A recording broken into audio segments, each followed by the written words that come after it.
با سلام در آغاز باز یک روز نو و در تقریبا نصف هفته کاری من شهلای گلخوجه شما رو درود میگویم از دفتر مرکزی رادیو زودی در شهر پراگ که اینجا حالا ساعت 7 است و اونهایی که ما رو حالا در روسیه تماشا دارن ساعت آنها 9 است و در دوشنبه باشد ساعت 11 و با سپاس با یک شما بینندگان عزیز که هر صبح ما رو انتظار میشوید تا اینکه خبرهای تازه رو بشنوید و در جریان روز البته در جریان تحولات تاجیکستان و جهان باشید. خب امروز پنجشنبه است 24 ینور و یک جا با شما نگاه میاندازیم به تازه های تاجیکستان و دنیا و ببینیم که در هر گوشه جهان چی میگذرد. نخست آغاز میکنیم از وضع باد و هوا. در پراگ امروز بریدن برف پیشگویی می شود. انتظار می رود که سردی هوا تا 5 درجه زیر صفر را تشکیل بدهد. در مسکو پایتخت روسیه نیز هوا خنک باقی می ماند. در دوام روز برفی کوتاه مدت بریده سردی به 17 درجه زیر صفر می فراید. در دوشنبه مرکزی تاجیکستان هوای ابری پیش بینی گردیده است. گرمی هوا روزانه از 6 تا 9 درجه را نشان خواهد داد. در 4 شهر تاجیکستان مکتب بچگان را از تشخیص بیماری سپید میگذرانند. مرکه معاینه طبی کودکان برای بیماری با فرمان وزارت تندرستی و وزارت معارف در دایره یک تحقیقات راه اندازی شده است. هدف هم دریافت و معاینه‌سازی کودکان و نورسان آلوده به ویچ و سری وقت به طبابت فرا گرفتن آنها گفته می شود. در دایره این تحقیقات قرار است در 4 شهر کشور طوری گفتم 119,000 کودکان از تشخیص ویچ بگذرند. تشخیص خون کودکان با اجازه والدان در داخل مکتب ها گذرانده می شود. مقامات مرکز مبارزه با بیماری ویروسی نورسای مسئولیت بدن با آن تاکید میکنند که استفاده از موادهای یک بار استفاده شونده در جریان تشخیص خواننده ها کفالت داده می شود و رعایت قاعده های بهداری تحت نظارت قرار دارد. در مورد مخفیت نتیجه های تشخیص هم که یک موضوع تشویش آور برای برخی از والدان است، مقامات تاکید میکنند با هدف پیشگیری از هر گونه تبعیض نسبت کودکان آلوده به ویچ نتیجه مخفی نگاه داشته می شود و تنها به مرکز جمهوری پیشگیری و مبارزه با ویچ ارسال می‌گردد. در صورت آشکار شدن ویروس نورسایی مسئولیت بدن در خواننده پس از 3 روز تشخیص والدین او برای صحبت به مرکز دعوت می‌گردند. طبق آمار رسمی شمار کودکان آلوده به ویچ در سراسر تاجیکستان تا امروز 872 نفر گفته می‌شود. تعداد عمومی افراد سیرایت یافته بیش از 7000 نفر ارزیابی می‌گردد که 65% مردان و 35% زنان بودند. متخصصان وزارت تندرستی کشور میگویند در دایره این تشخیص طبی همچنین قد و بست و در مجموع صحتی کودکان هم سنجیده خواهد شد، زیرا طبیبان از آن نگرانی میکنند که اکثر والدان تا زمانی به یگان بیماری گرفتار شدن کودک او را از تشخیص نمیگذرانند. کارمندان ساحه بودجتی از جمله آموزگاران و طبیبان در نویه شهر توز موظف شدند که برای بنیاد بینای حزب خلق دموکراتی در نویه معاش یک روزه خود را بدهند. هرچند مقامات آن را یک تصمیم اختیاری میخوانند، اما آموزگاران و طبیبان میگویند کسی از آنها نپرسیده معاششان را بریده است. تصمیم ساختن بینای نمایندگی حزب حاکم در نویه از حساب معاش کارمندان بودجتی انتقادهای را به دنبال دارد. برای مثال یک طبیب مرکز سلامتی در نویه شهر توس که نخواست البته نامش نشر شود در صحبت با رادیو زودی تصدیق کرد که واقعا هم با آنها گفته شد که معاش یک روزه آنها در ماه ینور به صورت حساب بانکی نمایندگی حزب خلق دموکراتی در نویه گذرانده می شود. این طبیب مرد میگوید حالا چیزی بیشتر از 400 سومانی معاش میگیرد که برای زندگی بسنده نیست و گفته او خبری بازداشت حق کاری یک روزه او و همکارانش در حالی رسید که معاش ماه دکبر را هنوز پورا دسترس نکردند. معاش یک روزه این طبیب 5% ماهانه‌اش یعنی چیزی بیشتر از 20 سومانی را تشکیل میدهد. چند ساکن دیگری نویه شهر توس هم در تماس با رادیو زودی از نگاه داشتن دستمزدشان برای کارهای آبادانی شکایت کردند. آموزگاران و طبیبان در حال این شکایت را میکنند که مقامات میگویند کسی را برای دادن یک مقدار معاششان مجبور نکردند و این همه حق پولی ها اختیاری صورت میگیرد. حزب خلق دموکراتی بنا به اطلاع مسئولینش در نویه شهر توس بیش از 7000 عضو دارد. این حزب اساساً از حسابی اعضا حقی کورش رو پیش میبرد. اعضای حزب خلق دموکراتی تاجیکستان 1% معاش خود را هر ماه به عنوان اعضا حقی به صورت حساب حزب پرداخت میکنند. تصمیم دادن یک قسمت معاش برای انجام کارهای آبادانی در تاجیکستان پدیده تازه نیست. در سالهای گذشته نیز مقامات گفتند که کارمندان اداره‌های دولتی و آموزگاران و طبیبان یک دلانه یک قسم معاش خود را برای کارهای آبادانی میدادند، اما تحلیلگران چنین اقدام‌ها را البته نادرست می‌دانند.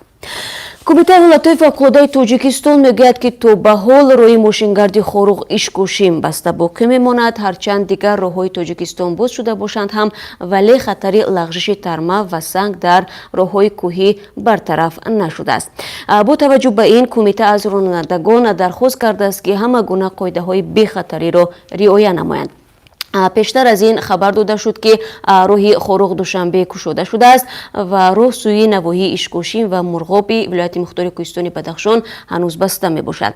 به اطلاع منبع 50 ماشین پرباری که به دلیل تنگی راه رفته شده در موضع تنگ نویه شغلان درمانده بودند 20 ینور حرکت را سوی دوشنبه آغاز کردند. این در حالی است که هفته گذشته حرکت واسطه‌های نقلیات در راه دوشنبه خاروق در پی برفریزی شدید و ترم فراوی قطع شده بود. همین گونه روای نقلیات در شهرهای دوشنبه چناق برای 2 روز متوقف گردید. بنا به اطلاع متصدی نگاهبین این شهر را بر اثر بارشات زیاد در چند روز اخیر در این راه فرآمدن ده‌ها ترمه ثبت شده است. خب اکنون نگاه میاندازم به خبرهای جهانی که کم نیستند. پس از آن که دونالد ترامپ پرزیدنت آمریکا گفت خوان گوائیدو رئیس پارلمان ونزوئلا را به عنوان پرزیدنت موقتی این کشور به رسمیت میشناسد، نیکولاس مادورو رئیس جمهوری ونزوئلا روز چهارشنبه 23 ینور اعلام کرد که روابط کاراکاس با واشنگتن را قطع میکند و دیپلمات‌های آمریکایی 72 ساعت فرصت دارند تا کشورش را ترک نمایند. نیکولاس مادورو که در میان طرفدارانش سخنرانی میکرد گفت آمریکا با تعیین رئیس جمهور برای ونزوئلا به اشتباهی بزرگی راه داد. به گزارش اسوسییتد پرس، این در حالی است که خوان گوائیدو از همه سفارت‌های خارجی در ونزوئلا خواسته است تا دستور نیکولاس مادورو برای خروج دیپلمات‌ها را نادیده بگیرد. خوان گوائیدو 35 ساله و رهبر مخالفین حکومت روز چهارشنبه در بین 10,000 نفر از طرفدارانش سوگند پرزیدنتی یاد کرد و گفت با پشتیبانی نیروهای مسلح ریاست جمهوری موقت را به دست میگیرد و انتخابات برگزار میکند. این در حالی است که دونالد ترامپ رئیس جمهوری آمریکا چند ساعت پس از این اظهارات اعلام کرد که خوان گوائیدو را به عنوان رئیس جمهوری موقتی ونزوئلا به رسمیت میشناسد.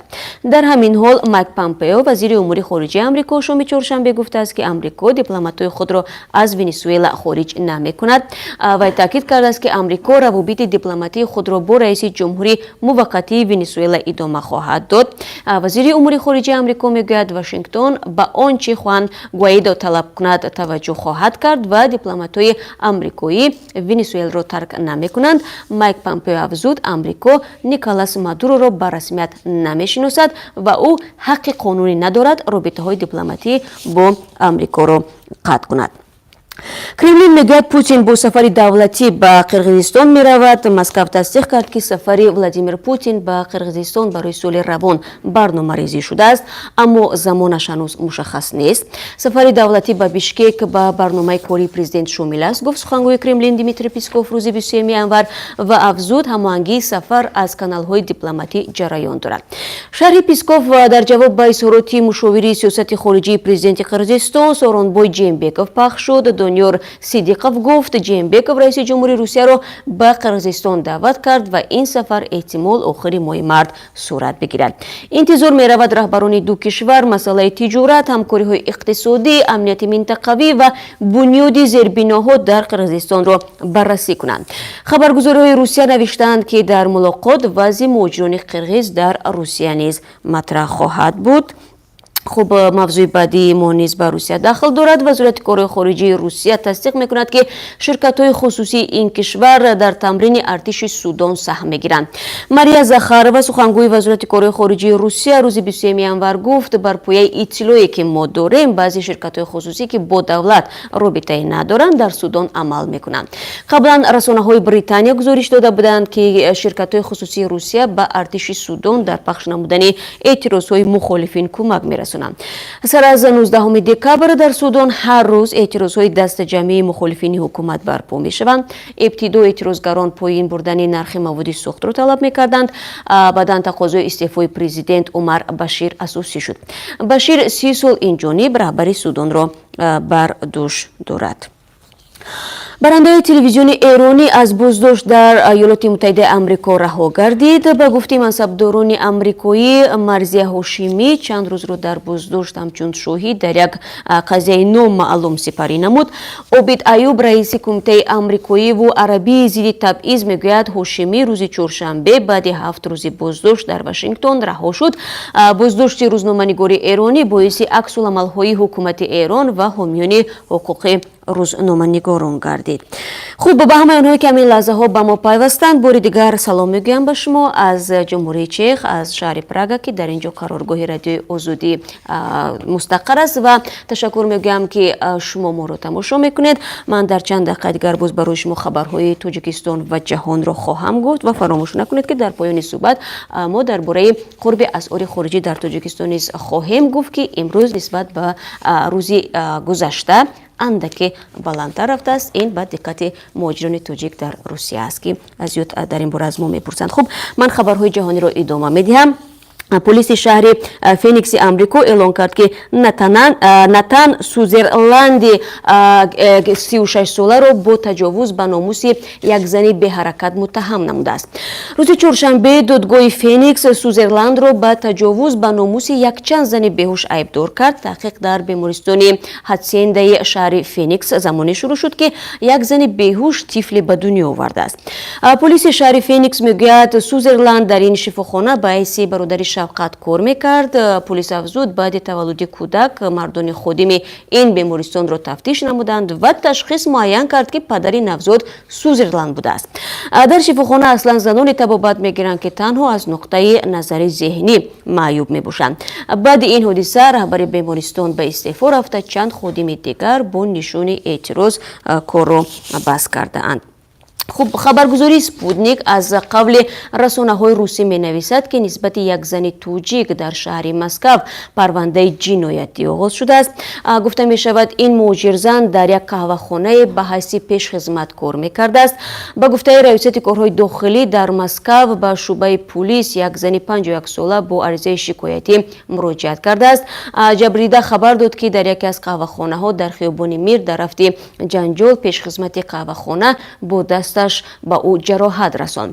дар пайи ин шикоят мақомоти полис пешхизмати 29-солаеро боздошт карданд ва ӯ шаҳрванди Тоҷикистон будааст. нисбати ҳодисаи мазкур парвандаи ҷиноятӣ боз шуда, тафтишот дар ин замина идома дорад. хуб, дар ин қисмати суҳбат дар бораи як пажӯҳиши ҷолибе барои шумо ман мегӯям ки фикр мекунам барои истифодабарандагони шабакаҳои иҷтимоӣ хеле донистанаш ҷолиб хоҳад буд. ҳар нафари сеюм дар Тоҷикистон аз ҳузури занию шавҳараш дар шабакаҳои иҷтимоӣ норозӣ будааст. ба андешаи муҳаққиқоне ки масоили пойдории оиларо омӯхтаанд, муоширати ҳамсар дар шабакаҳо хатари аз ҳам пошидани оиларо дар пай дорад. пурсиши афкори умум ки онро Кумитаи ҷавонон ва варзиши Тоҷикистон дар давоми 6 моҳи охири соли 2018 дар миёни беш аз 2000 сокини Душанбеву Кӯло ва навоҳии Файзободу Рӯдакӣ анҷом додааст. назари сокинонро ба масоили оилаву оиладорӣ ба намоиш мегузорад. Шоҳзод Раимзода, сардори раёсати ҷавонони кумита, зимни муаррифии натиҷаҳои ин пурсиш дирӯз гуфт, беш аз 24% ва ё тахминан чоряки пурсидашудагон дарк мекунанд ки истифодаи шабакаҳои иҷтимоӣ аз ҷониби зану шавҳар як талаби замон аст. ба иттилои масъулини Кумитаи Корбу ҷавонон ва варзиш, дар 11 моҳи соли 2018 дар кишвар беш аз 71 000 нафар оила бунёд намуда, беш аз 10 000 хонаводаҳо аз ҳам ҷудо гардиданд ки нисбат ба ҳамин давраи соли гузашта пошхӯрии оилаҳо тахминан 8% зиёд будааст. маълум нест ки чӣ теъдоде аз ин 10 000 ки аз ҳам пошиданд онҳое ташкил медиҳанд ки дар пайи истифодаи шабакаҳои иҷтимоӣ аз ҳам ҷудо шуданд. аммо дар гузашта албатта радиои Озодӣ низ мавридҳоеро оиди ҷанҷоли хонаводаӣ дар пайи истифодаи замимаҳои мисли Вайбер ва WhatsApp нашр карда буд. рӯҳониёни тоҷик ки дар معرفی نتیجه‌های تحقیقات اشتراک داشتند میگویند موردهای مراجعت ساکنان از ایجاد مشکل در مناسبت زن و شوهری زیاد می شود و در این حادثه ها نقش فناوری‌های نوین هم کم نیست. در مورد هم صحبت شدن طریق تلفن یا شبکه‌های اجتماعی با مرد یا زن دیگر که بعضا باعث به میان آمدن رشک و جداشوی خانواده‌های تاجیک می‌گردد، قبلا خبرهای در رسانه‌ها نشر شده بود. در یک صحبت سری راهی که همکاران ما بعد پخش این پژوهش انجام دادند و این صحبت در شهر دوشنبه دایر شده است، اکثر مردها استفاده شبکه‌های اجتماعی را از جانب همسران خود برای زندگی یک جایشان خطرناک گفتند. یکی از این همصحبت‌ها حتی گفته است به حضور زنش در فیسبوک اجازت می‌دهد به شرطی که همسرش در رفتارش شفاف باشد و با طلب شوهر صحیفه را باز کرده آن را به شوهرش نشان بدهد. در این بیان دلنوزه احمدزاده معاون رئیس کمیته جوانان و ورزش از افزایش امور طلاق‌ها اظهار نگرانی کرده و میگوید که پشتخوری خانواده‌ها به افزایش بیکاری و پیدا شدن زن‌های بداخلاق در کشور سبب می‌شود. خب با امید پایداری، مهر و محبت و اعتماد در خانواده هر یک شما بینندگان عزیز، من در این قسمتی صحبت طوری وعده دادم نگاهی می‌اندازم به قرب اسعار خارجی که تعداد زیادی شما انتظار این خبر بودید. البته من باوری دارم طبق قرب اسعار خارجی برای امروز در بانک‌های تاجیکستان $1 بر عوض 9 سومانی و 43 درم، 1 یورو 10 سومانی و 73 درم و 1000 روبل روسی 142 سومانی و 20 درم خرید و فروش می شود. یعنی نسبت به یک روز پیش تقریبا 1 سومانی بلندتر رفته است. خب با سپاس به یک شما بینندگان عزیز برای توجهی که به ما داشتید. تقریبا اگر خطا نکنم 18 دقیقه من با شما در این صبح بر وقت صحبت داشتم، ولی خبرهای بیشتر از این در دست ما هست که یادتون نرود بعد از 3 ساعت دیگر باز ما با شما ملاقات داریم در تقدیم سرخطهای روز و همین گونه برنامه خبری نیز در پیش است.